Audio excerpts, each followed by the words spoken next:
দেখো আজ সকালবেলায় কি হয়ে গেল। মেয়েটা খুবই ভালো ছিল, সব কিছু ঠিক ছিল। ভোরবেলা থেকে উঠে পড়েছে ঠিক 3টে সাড়ে 3টের দিক থেকে।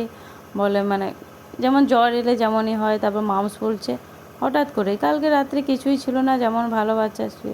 কী দিনকাল পড়েছে, কোনো কিছু সিস্টেম নেই, কিছু নেই, হঠাৎ করেই জ্বর, মাউস ফুলেছে, গাল যেই হয় না ওটা হয়েছে।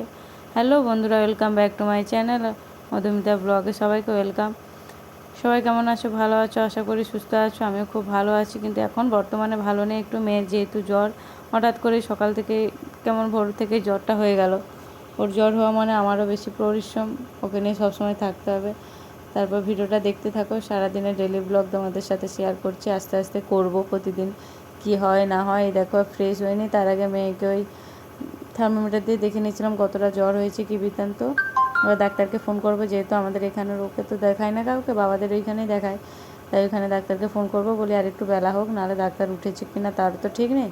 তবে এই দেখো আমাদের বাড়ির পেছনে যে পুকুরটা, দেখো পুকুরে জল ছিঁচে দিচ্ছে। কতদিন লেগেছে জানো এত বড় পুকুরটা ছিঁচতে। তারপর দেখি হঠাৎ করে তোমাদের দাদাভাই এখানে বলছে আমি ছোলা আলু সেদ্ধ করি, যেহেতু মেয়েকে নিয়ে আমি আছি। আমি ভাতটা বসিয়ে দিয়েছি, দাদাভাই বলে আমি ভাত খেয়ে নেবো গরম গরম। গরমে আর এত গরম পড়েছে, কাদের ওইখানে কী গরম পড়েছে জানি না, এখানে এত গরম পড়েছে সত্যি, কোনো কিছু খেতেও ইচ্ছে করছে না, ঘুমোতেও পারছি না, কোনো কিছুতেই মানে মন বসছে না, এত পরিমাণে গরম। তারপর এখানে মাছ ভাজা করে দিয়েছি, দাদাভাই বলে আমি মাছ ভাজা দিয়েই ভাত খাবো। গরম ভাতে জল দিয়ে লেবু, এই যে লেবু কেটে রেখেছে, ও নিজেই কেটেছে। আর আমি এখানে মেয়েকে নিয়েছিলাম, তাই জন্য বলছে কিছু রান্না করতে হবে না, গরমে মাছের ঝাল ডাল আর খেতে ইচ্ছে করে না, সত্যি কথা। তাই জন্য মাছ ভাজা দিয়ে এই দেখো দাদাভাইকে ভাতও দিয়ে দিচ্ছি, লেবু নিজরাচ্ছে, জল ঢেলেই ভাত খাবে, আমরা পরে খাবো, যেহেতু আমরা একটু হালকা করে মামে টিফিন করেছি, তাই জন্য আমি বলি তুমি খেয়ে নাও, আমরা একটু দেরি করে ভাত খাবো। তারপরে আমাদের মাছ আসছে, এসে বলে ডাঁটার তরকারি করব।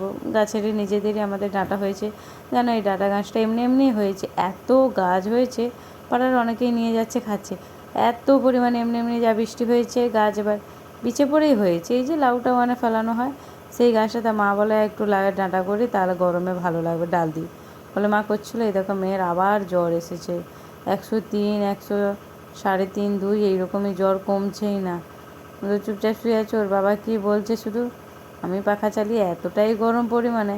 আর এই দেখো বন্ধুরা আমাদের বাড়ির পেছনে পুকুরের কী হাল। এই দেখো কাল রাত্রে একটা ক্যাংড়া ওইখান থেকে ঘুরেছিলাম, বেয়ে বেয়ে ওপরের দিকে চলে আসছিলো। আমার মেয়ে বলে আমি ক্যাংড়া খাবো, ধরো ক্যাংড়া, সত্যি তেলো ক্যাংড়া হোক যাই ক্যাংড়া আমার খুব পছন্দ, আমার কেন আমার মেয়ের কেন খুবই পছন্দ। দেখো পুকুরের জলটা ছেঁচা হচ্ছে, কতদিন লাগবে তার কোনো সীমানা নেই।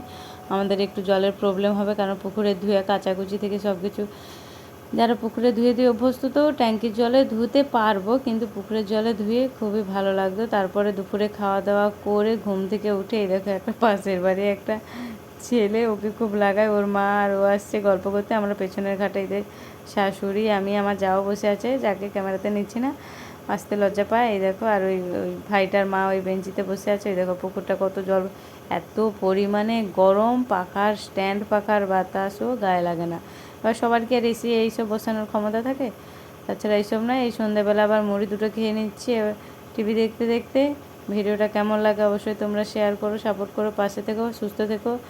Bye bye, tata. কালকে আবার ব্লগ নতুন আসবে, দেখতে থাকো।